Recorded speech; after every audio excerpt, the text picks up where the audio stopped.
My son chose to erase me, a father's story. My wife's lawyer presented an offer. They'd cancel child support if I gave up my parental rights. At first, I hesitated. Then I asked my son a simple question. Is this truly what you want? He looked me square in the eye and replied, yes. Hey Reddit, I go by I+ here. My real name is Elijah Carter, and this is the story of the most soul-crushing moment of my life. The day my own son, without hesitation, told me he no longer wanted me as his father. It all began when I was just 21. Her name was Rhea Summers, my high school sweetheart. We were young, reckless, and I truly believed we were in love. When she got pregnant during our second year of college, I dropped out immediately. Not because I wanted to, but because I felt I had no choice. I wanted to step up, be responsible, be a father. We had a quiet courthouse wedding. Nothing elaborate. I wore a suit 2 sizes too big because it was all I could afford. We moved into a shabby apartment above a laundromat. The ceiling leaked when it rained, and the radiator hissed like a snake at night. Still, when our son, Gabriel, was born, my world finally had meaning. I worked every job I could get my hands on, washing dishes, delivering packages, shoveling snow in the winter, anything to pay the bills and keep the heat running. I barely slept, but every time I came home to Gabe's smile and felt his tiny hand wrapped around my finger, all the fatigue disappeared. He was my world. My reason to keep going. For the first few years, Rhea and I held things together. But the weight of life slowly wore her down. She became distant, cold. I chalked it up to stress or postpartum depression. Then one night, I came home early from a late shift and saw her on the couch with another man. It wasn't just physical. She looked at him the way she used to look at me. I filed for divorce the following week. Gabe was 7. The court granted us shared custody, an even 50-50 split. For a while, it was bearable. I lived for the 4 days a week I had with him. We built blanket forts, made microwave s'mores, and read every bedtime story we could get from the library, some of them 3 times over. He'd fall asleep with his little head on my chest, and I'd whisper prayers to any God willing to listen. Please, let me keep this boy close forever. But everything shifted when Gabe turned 11. Rhea started dating a wealthy tech consultant named Miles. He had money and knew exactly how to use it. Soon, Gabe and Rhea were taking cruises, going on helicopter rides, visiting Disney World. I couldn't compete. Suddenly, I was up against private ski trips and yacht vacations. Our simple joys, feeding ducks at the park, camping in the backyard, watching old movies, no longer held his attention. He started canceling weekends with me. Then, he became a stranger in my home. I remember one weekend clearly. He barely spoke to me, eyes glued to his phone. I asked if something was wrong. He shrugged. I just have more fun at Mom's. That night, I cried like a child. The next year, he stopped visiting altogether. My calls were ignored. Texts left on read. Even birthdays came and went with silence. Rhea told me he needed space, and that I was pressuring him. My parents were devastated too. My dad had built Gabe a wooden model car garage. It ended up collecting dust in the attic, untouched. In desperation, I hired an attorney. We filed for parental alienation, hoping the court would see the injustice. Instead, the judge ruled that Gabe had the right to choose where he lived, and on top of that, ordered me to pay more child support. I was stunned. I had lost my son emotionally and was now being forced to pay for my absence. Then came a call from Rhea's lawyer. They had an offer. If I agreed to give up my parental rights, they'd drop the increased support obligations. My stomach turned. What father agrees to let go of his child? I refused. At first. Then they arranged a final meeting, one last conversation with Gabe. If this was what he truly wanted, I needed to hear it from him. We sat in a sterile conference room, lawyers on both sides. Across from me sat my son, 12 years old, but carrying himself like a grown man. Designer sneakers. Smartwatch on his wrist. I asked him softly, "Is this really what you want? Do you want me to stop being your dad?" He looked at me. No emotion. No hesitation. Yes. Just that. A single word. It felt like cement filled my lungs. I couldn't breathe. This was the boy I had rocked to sleep, nursed through fevers, taught how to ride a bike. The same boy I had read to every single night. And now, He looked at me like I was nothing but a stranger. I signed the papers. I didn't go home that night. I drove around aimlessly for hours and eventually ended up in a parking lot, drinking until I blacked out. That was the start of the darkest chapter of my life. I sank into depression, quit my job, lost my apartment, moved into my brother's place. Most days I was drunk on cheap whiskey, staring at old pictures of Gabe, wondering where I went wrong. One night, I nearly didn't wake up. That brush with death forced me into rehab. Recovery was brutal, but I made it through. I began therapy. I started running. I got sober. Eventually, I found work again.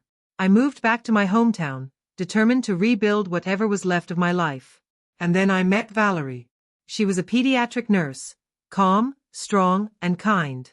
She had a son, Alex, who was 11 at the time. Ironically, the same age Gabe was when he left me. I was terrified of getting close. But Alex wasn't what I expected.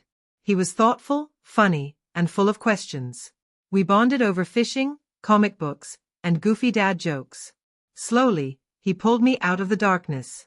When Alex turned 18, he asked me to adopt him. "You've been more of a father to me than anyone ever has," he said. "I want your last name." I broke down in tears. From that day on, he was my son.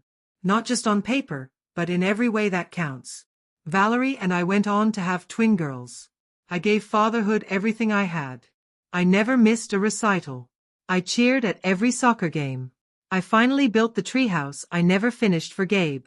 I lived every day trying to protect and cherish them, to never fail again. 13 years later, there was a knock at the door. Gabe stood there. 26 now. Nervous smile. Flowers in hand. "Hi, Dad," he said, as if no time had passed. I said nothing. I quietly closed the door. But the past doesn't let go so easily. My sister pleaded with me to meet him. Just one conversation. For closure. I finally agreed. We sat down at a cafe. He spoke first, his voice unsure. I was young. I didn't understand. "Miles left Mom when I turned 19. I haven't had a dad in years. I miss you." I looked at him and replied, "I'm sorry that happened. But I'm not your father anymore. You made that choice." He begged. I stood up. "Take care of yourself," I said, and walked away. And you know something? I didn't feel anger. I didn't feel sorrow. I felt free. Free from years of grief. From sleepless nights filled with self-doubt. From the aching questions of what did I do wrong? I had finally found peace. Today, I'm the father of 3 incredible children. I'm married to the most extraordinary woman I've ever known. And I'm living a life I never imagined I'd be lucky enough to have. I still think about the boy I once called my son. The memories linger, but the ache is gone. That day at the cafe taught me something crucial. Being a father isn't about sharing blood. It's about showing up, day after day, with love, sacrifice, and unwavering consistency. Gabe made his choice, and I made mine. I chose peace. A few weeks after that final meeting, I truly believed the chapter was closed. I didn't expect to hear from Gabriel again. I assumed the silence between us was mutual, that we'd both accepted reality and quietly moved on with our separate lives. I was mistaken. It began subtly. A friend request popped up on Facebook, from Gabriel. Then a message followed. "Hey, I know you said goodbye, but would it be okay if I met my siblings? Just once." I didn't reply. Shortly after, Valerie received a call from an unknown number. She assumed it was from the twins' school and answered it. But it wasn't a teacher or a principal, it was Rhea, my ex-wife. Somehow, Gabriel had told her everything, that he had reached out, that I had refused to see him.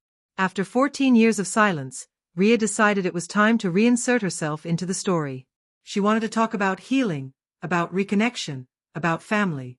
Valerie handed me the phone with a hesitant look. Rhea's voice came through, steady and too composed. "It's been a long time, Eli," she began. "I know things ended badly, but maybe Gabe reaching out is a sign. Maybe it's time we all sit down and talk. As a family." I nearly laughed at the word, family. This was the same woman who had used a courtroom and a lawyer's pen to carve me out of my son's life like I was a mistake to be erased. And now, She wanted to play the role of the healer? The unifier?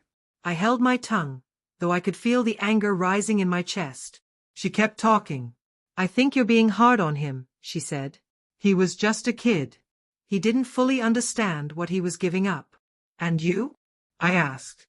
You knew exactly what you were doing. And you watched it happen without stopping it. There was silence on the line. I'm not interested in reopening wounds that took me years to close, I told her. Not out of nostalgia. Not out of guilt. And certainly not for some performance of healing. Please, Eli, she said gently.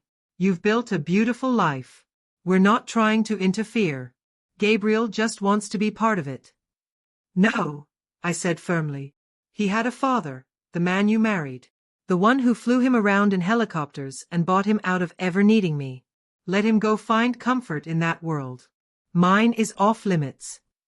Then I ended the call. Days later, Gabriel showed up again, this time at Alex's college basketball game.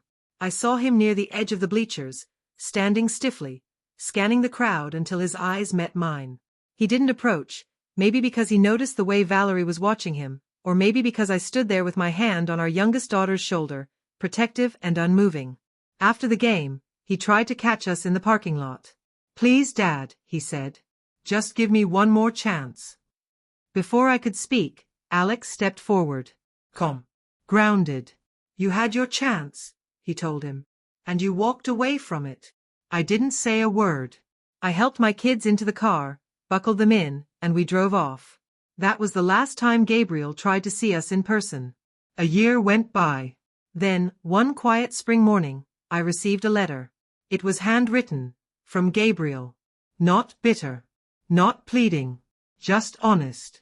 He wrote, I spent so many years chasing things that never mattered. Status, wealth, approval. I thought that being near luxury meant I was loved. But I see now I was bought. And that cost me the only person who ever loved me without conditions. I don't expect forgiveness. I just wanted to say thank you, for the years you gave me. You were more of a father than I ever deserved. I read the letter twice. Then I burned it. Because the truth is, I forgave him a long time ago. But that doesn't mean I owe him a place in the life I rebuilt from ruins. Some wounds go so deep that even forgiveness can't erase them. Forgiveness just teaches you how to live around the scar. I don't carry hatred for Rhea. I don't harbor resentment toward Gabriel. I simply refuse to hand over the peace I worked so hard to find. Not again. I have a wife who stood by me through every storm. A son who chose me when he had no reason to. 2 daughters who run into my arms after school and shout, Daddy, like it's the best word in the world. That's my family. That's the life I guard with everything I have. Closure doesn't always come wrapped in hugs and heartwarming reunions. Sometimes, closure is a door you lock forever, a quiet goodbye whispered under your breath, and the relief of knowing you never have to open it again. I hope Gabriel finds his way. But my path no longer runs alongside his.